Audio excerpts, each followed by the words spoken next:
Hello everyone, I'm Victoria and today I'd like to give you my review of The Sword Edge Blonde by Alex Bledsoe.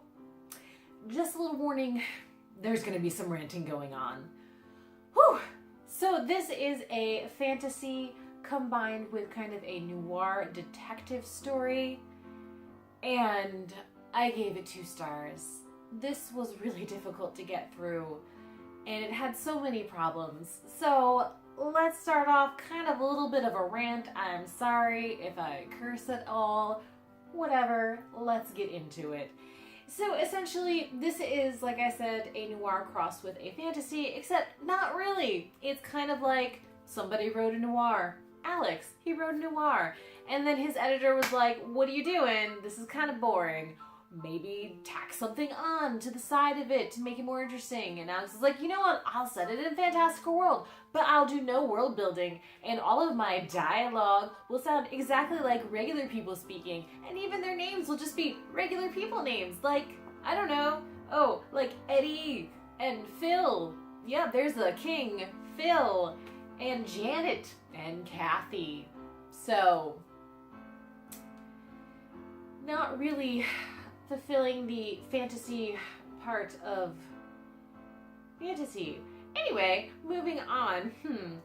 Eddie is ridiculously misogynistic. He can't help but objectify and sexualize every single woman that he comes across. Like, even minor characters. I'm not even talking about, oh, the major femme fatale characters in this. No, I'm talking about even like secondary, tertiary characters that don't really have that much page time. He talks about their appearance and somehow manages to talk about somebody wanting to have sex with them. Why is that necessary? I don't know. Just to give you kind of an example of kind of how skeevy it sort of gets, at one point in time he meets with the gamekeeper of the king that he is working for, and he encounters the gamekeeper's wife and their children. They have multiple children. And he says, for such a prolific breeder, Shana Vint was still very attractive in an earthy, sensual way that went well beyond physical appearance. I imagine that, had I married her too, she'd have spent a lot of time knocked up. Was that really necessary? Was that really necessary? I don't think so. Moving on to the actual story itself was pretty basic. Honestly, he was not a great detective. He was able to uncover certain things because of events in his past, so he already had information pertaining to the mystery. He didn't really do so much detecting as stumbling upon answers and just kind of walking into situations that miraculously gave the answer. And honestly, the answer was pretty stupid. Pretty effing stupid. I don't want to spoil anything, but it involves a monkey suit. Just no. And then we have another major sin of this book. That is the fridging of 2 female characters. Now, normally I don't mind it so much when you give a character a tragic backstory by having maybe his female lover or wife or whatever killed in a terrible, terrible way. I'm okay with that. I don't hate it so much, but in this case, it happens twice. And especially within the first time it happens, it is so very obvious that that person is not a person, that person is a thing. Okay, so basically, Janet is the King Philip's sister, and she and Eddie are having like a romance. Spoilers, by the way. And essentially what happens is some traveling ruffians make a comment about her, saying like, I'd like to do her, or whatever. And he takes offense. Really, Eddie? Really? You're taking offense? You're the one that can't help but objectify and sexualize every single woman that you encounter. And yet somebody says something about your woman and you lose your shit. Really? So essentially he just starts this whole thing and tries to fight guys and kills one of them, and then they're crazy, and so they end up raping and killing Janet.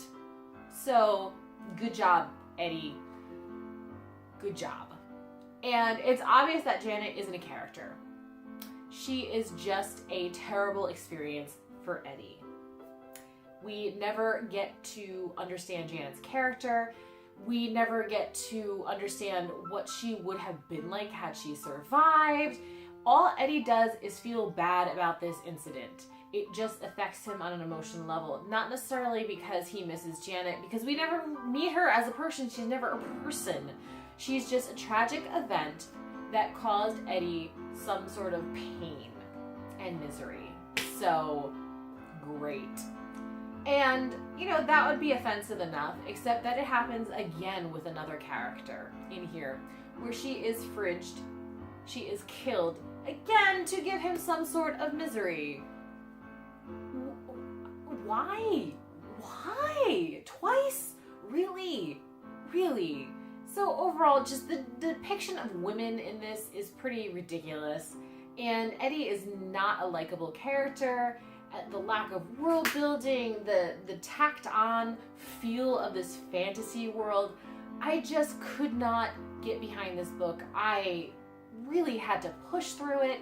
I only gave it 2 stars, and I wished that this were amazing. It sounded so cool, this idea of a hard-boiled detective meets fantasy, just had so many things going for it. Unfortunately, I can't get behind this book, and I can't really recommend this book to anyone else. So, yeah. Whew. That was a good rant. I'm glad I got that off my chest, frankly, because just so many things. So many things. Ooh. Ugh. So let me know in the comments below, have any of you guys read this book before? I don't think it's a widely known book. I don't think it's super popular. But it does have like a 3.75, I think, on Goodreads, so it's not disliked, but it's certainly not loved. So let me know if you guys have read this book down in the comments below. I'd love to hear your thoughts. Thank you again for watching. Always like, share, subscribe, all the things, and I will see you next time. Mwah!